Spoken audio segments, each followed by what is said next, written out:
What up, what up? Welcome on in to Inside Baylor Sports, the official daily podcast of Baylor Athletics. On today's show, we tell you what the key to success was for Baylor Softball to win the Lafayette Regional and what they'll need to do to keep advancing in the NCAA Championships. All that and more coming up on the show. Don't forget, you can catch Inside Baylor Sports every weekday.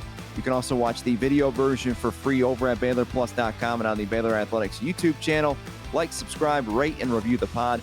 And follow Baylor Plus today on X, Instagram, TikTok, and Facebook. It's the official content network of Baylor Athletics. Think Netflix for your Baylor Bears. Download the app on your mobile device and sign up for your free 7-day trial today at BaylorPlus.com. It's Tuesday, May 21st, 2024. Justin Hoff alongside Cori Bolts. And Cori, you're back from Louisiana. You were holding things down with Baylor Softball as their sport program administrator, of course, and doing all that work over the weekend. Saw you on TV as well. What an impressive weekend. What was it like to be with the team? Justin, it was amazing. Absolutely amazing. This time last year when the team was in regionals, I was watching them on television on maternity leave, and I was loving being with my daughter, but was really missing the opportunity to be with the team in postseason. So to be able to do that with them this year and for us to win the regional, to be able to advance to supers, it's special. It's really, really special. And when you spend as much time as I do with the sport program, you get to see them on the entire journey. You get to see them from the beginning of the season. You get to see them in fall camp and in the trenches of the season and the work and the grind and all of the things that got them to postseason. But then you get to see the things they do well, which I'm sure we'll end up talking about, and some of the things that contributed to us having to play an additional game on Sunday. But the fight and the resilience and the togetherness and the determination, it's a testament to Coach Moore and his leadership and his staff and their leadership. There's a testament to those young women and how they have played and how they've just started peaking at the right time and things are coming together at the right time, and they're fun to be around. And it's nerve-wracking when you have a game that you only win by one run and it comes down to the wire. But man, it's so enjoyable when you get to see the joy and the celebration and the smiles, because you know that the team is capable and you actually see them do what you've known all along that they can do. So it was great. Getting home at 3 a.m., not so great, but the weekend itself was awesome. Yeah, you can sleep a little bit this week. You know, hey, that's it's worth it, right? Success, no pain, no gain. That's that right. saying out there, and you have a little bit of that working on your sleep there. But yeah, I wanted to ask you. So the first game, it's 13-0. I'm not gonna lie, I had to turn it off near the end of that first game. I don't like to see Baylor lose in any sport, and when it's down, I'm just gonna say forget it, and I'm gonna come back to game two. But I wasn't playing, and so I don't know how. I really don't know how the team, kept it together mentally between 13-0, and then you get about 30, 45-minute breather, and then you're back out there again, and it was just like a brand new team in game two. I don't know what happened. Was there something said during that? Coach Moore, did you say something? What was going on between these games? I didn't say anything. I left that to the coaches. I don't get involved unless they want me to in that way. But it was a tale of two teams, in my opinion. I think in that first game, I believe the team was ready to play. So I won't say that they weren't ready to play, but for whatever reason in the first game, I don't know if we didn't make the necessary adjustments. I don't know if Louisiana just happened to hit it where we weren't. I don't know if we weren't seeing the ball well, so we weren't hitting well. I'm not sure what the combination of things was, but everything that could go wrong for us went wrong for us in that game, is how it felt as an observer. And one of the things that Coach talked about after the game, he said, you all have positioned yourself to be in this spot. And now you're in an elimination game. And you're going to either win and your season can advance, or you're not and we're going home. And I don't think anybody's ready for their season to be over today. And he said some other stuff, but that was the essence of it, right? Like we all know what we need to do. We played them earlier in the year. We have already played them once and run ruled them. They have now played us and run ruled them. Who wants it most? Who's going to come out and do what they need to do to get it done? And Emily started us off with a home run. So at that point, I was like, all right, we're back. we know what we need to do. We're back. We're re-energized. It's a game of momentum. And in that game, Justin, the pendulum was shifting.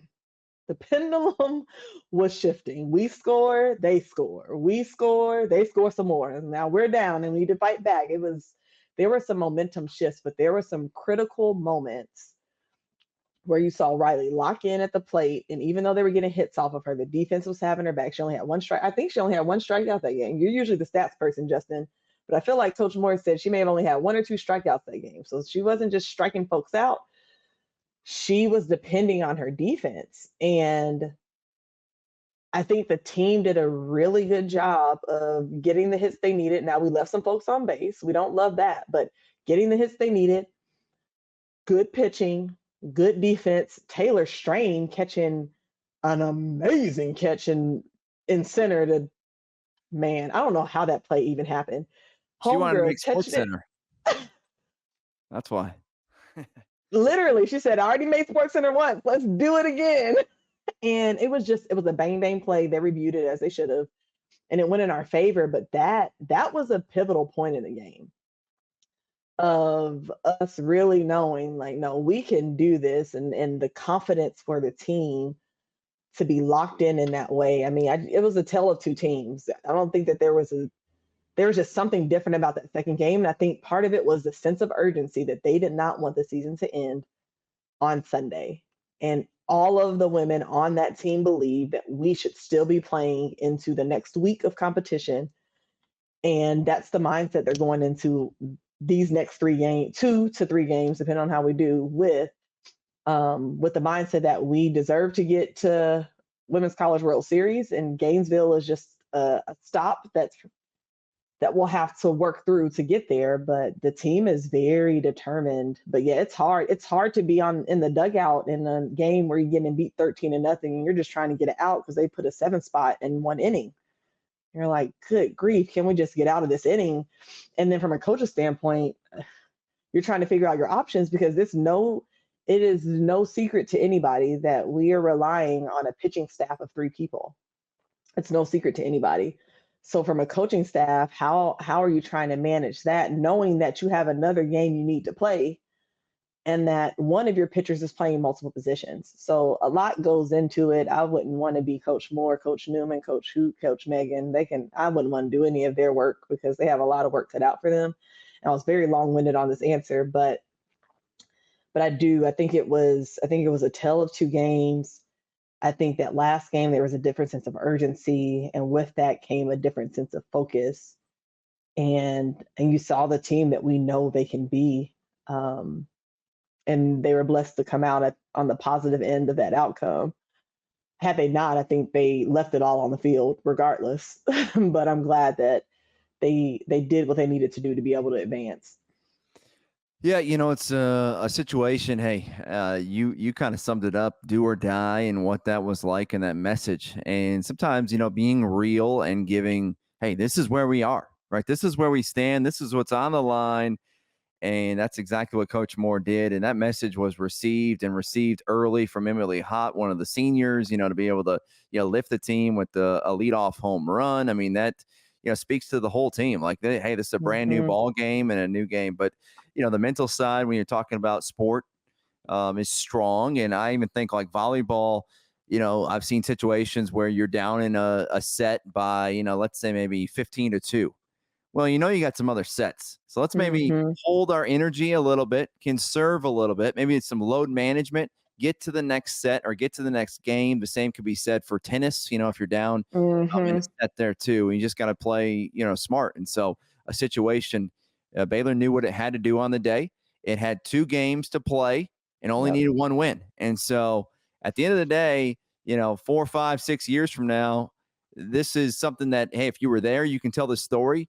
But the record book is really going to speak that Baylor is moving on to another super regional. It's seventh in program history. And Mm-hmm. that in and of itself is a major accomplishment. It's been 7 years since we last did this. I wanted to ask you this, but I think for Coach Moore, this has to mean a lot. You just never know when it will be your last one, right? And you want to Yeah. savor it and be grateful for it. And for him to return this program back to this level, what do you think it means for him right now? I asked him not quite that question, but something to the effect, and he didn't have words. He kept coming back to it being amazing, and to think about all that the team has faced. There's been injury and a variety of different challenges with several of our individuals on the team, and to know that the team has chosen to give the season themselves to the Lord and really have Him guide them through this process and this journey.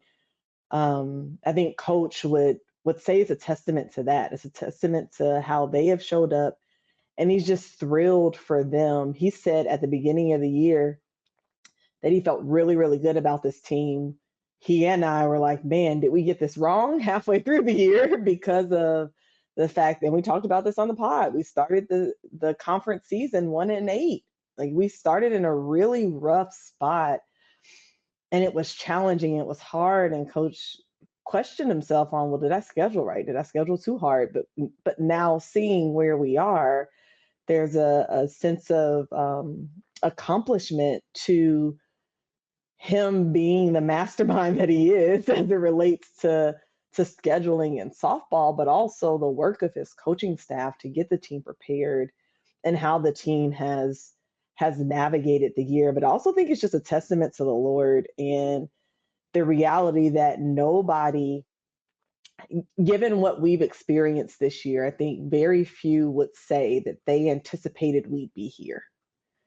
And to be able to be here and to be able to tell the story of how we've seen God show up in the individual lives of the people on this team and for the team collectively, it's just really, really cool. So I would imagine he would say that it's amazing, but he would point it back to the Lord, and he would point it back to the individual players on the team and the young women that have bought into what coach and his staff are trying to do, but then also have really committed themselves to making this about more than just what goes on the field, and using their talents and skills on the field to give glory to the Lord and to shine his light through the platform that they have.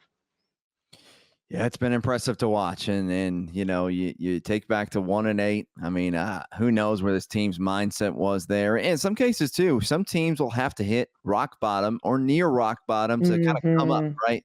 To hit rock bottom, hey, it can't get worse than this, and let's just move forward. And this program did that, right, mid-season, and Yeah. almost never wishing this for anyone to have a midlife crisis, but you have a situation where, and this is a little different than that, but you have a situation mid-season where it might feel, for these 18 to 22-year-olds, it might feel like a midlife crisis, right? Yeah. Especially if Yeah. you're a senior, Absolutely.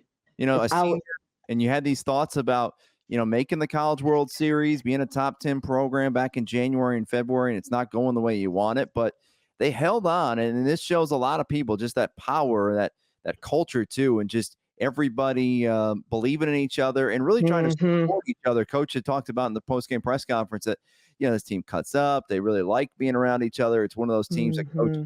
one of the most fun teams he's been around.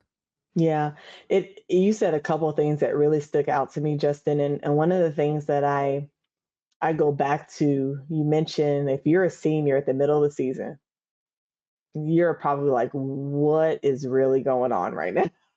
Is this really my senior year? Knowing that you're starting the year ranked, you're starting the year with so much momentum, and then you get two quick injuries from your starters.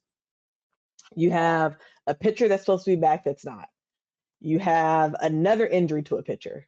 You you have just a variety of things that are pulling people. You have little nagging things that don't allow you to use a certain person in a certain way. So then it's like boom, boom, boom. We're getting punched a little bit here. And you're like, man, this was supposed to be the year.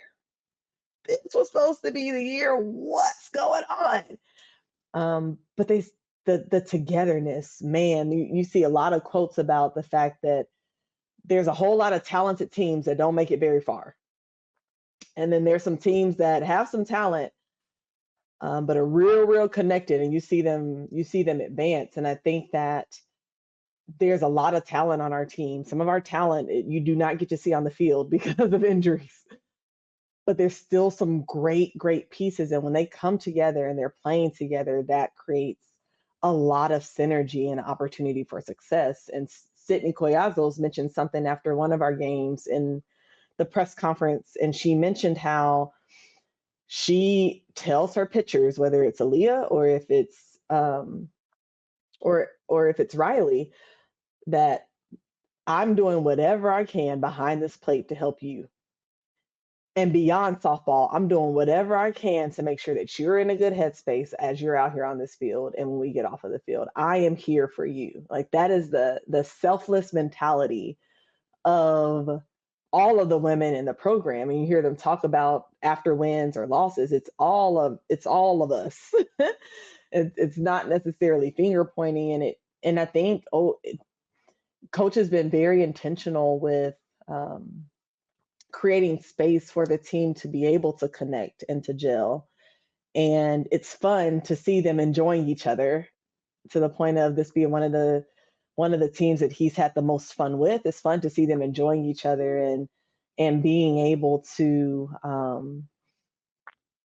be with each other in the tough times and also be with each other in the celebratory times. And in situations like a regional where we played 4 games, but you could play up to 5 or 6. Like, you need everybody together, everybody locked in on their role and what they need to do. And if all the folks are moving in the same direction, you have an opportunity to be successful. And I'm glad that it's so fun to see the team be here, knowing the journey for all of them. And I just love it for the seniors. I love it for the seniors. A lot of them hadn't experienced the supers. Some of them are transfers, but they hadn't experienced supers where they are either. So to be able to give that opportunity to them and be part of that, it's really neat. And as Coach said, the work's not done. This is just another step. So bring it on, Gators, and we're gonna go into Gainesville and make sure we handle business on that business trip. The goal has always been to get those women and that team to Oklahoma City for a College World Series, and no better team to be able to do that. And I'm excited to be on this journey with them and look forward to this weekend. And I'm hopeful that they don't put quite as much stress on me as they did on Sunday. But if the stress is necessary for us to come out victorious, then sign me up. I'm ready. Cori, bring your blood pressure medicine, because I think literally a lot of stress in the super regional. If it gets tight, there's going to be a lot of close games. And I mean, you spoke to it. Togetherness, really one heartbeat, a team that's working together, not against each other, we over me, all those different cliches, but they really work this time of the year, because you're going to need, pitching, you're going to need the defense, which we saw this past weekend, and you're also going to need some hitting, and all of those things will be needed this weekend. And when you look at Glenmore, I have to say this too. So give him credit, because he lets the team cut up, right? They're 18 to 22-year-olds. They're young adults. I mean, I think about the UCF game, which, by the way, we won in Oklahoma City. We'd love to get back there to Oklahoma City and do some more winning. But during that game afterwards, the post-game interview, they're stacking hats on him. I think you remember this. And I'm just very tall. Yes. And I'm just like, if I pictured myself as Glenmore, and how not angry, but like, really, is this going on right now? And he just took it like a champ, and so I know they've done a lot of fun things around the interviews and things like that, but the coach has to allow that, right? And so the fact he does that, I think that says a lot about him and this team's personality. Yeah, he encourages it, is the reality, Justin. He'll never come out of his mouth and say that he encourages it. he encourages it. But I think they get into it. They enjoy picking on Coach Moore, messing with Coach Moore, and Coach will get him back. So he'll throw his jabs too. Don't think it's one way.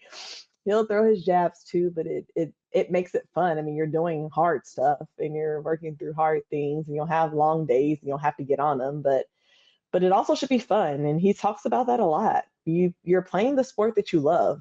If we get to a point where you're not loving the sport, you're not enjoying the people you're playing it with, you're not enjoying the game, then that's a problem. So we want you to have fun. We know the stakes are high, but we can have fun. Now, if we're losing, he's probably not going to be too happy with you stacking hats on his head, right? But if we're getting stuff done and we're playing like we need to play, he's going to let you stack hats, and he'll let you make a few jokes and poke at him a little bit, and he encourages it. He'll throw his too, and it's fun. And there's some players that do it more than others, that he jokingly says he can't wait till they're gone, but I know when they leave, he's really going to miss them.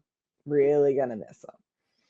Encouraging it. How about that? Liking the class clown, right? Around there and different things like that. It's pretty cool to hear.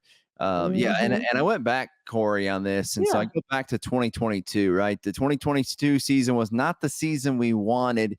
It was 32-24 is where we ended that season, but there was an opportunity there late in the season. And, Fort Collins, Colorado was calling the National Invitational Softball Championship, which we went on to win 4 games there. And I have to look back to that and say to myself, man, I think that was a great call that we went to that. We won it. That's 4 more wins. That's 4 more opportunities for this team to play together. And a lot of that senior class is now the leaders who are leading this team to a super regional. And I don't find that coincidental whatsoever. Yeah, Justin, I'm glad you brought that up, because Coach was really torn about whether or not the team should play in the NISC. And I remember talking to him about it, because this would have been my second year as their sport administrator, maybe. Yeah, my second year as a sport administrator. And I'm still learning softball, so I don't know enough about how this works, but I knew enough to know that his expectation was that the team is in the NCAAs every year. Anything short of that is a failure.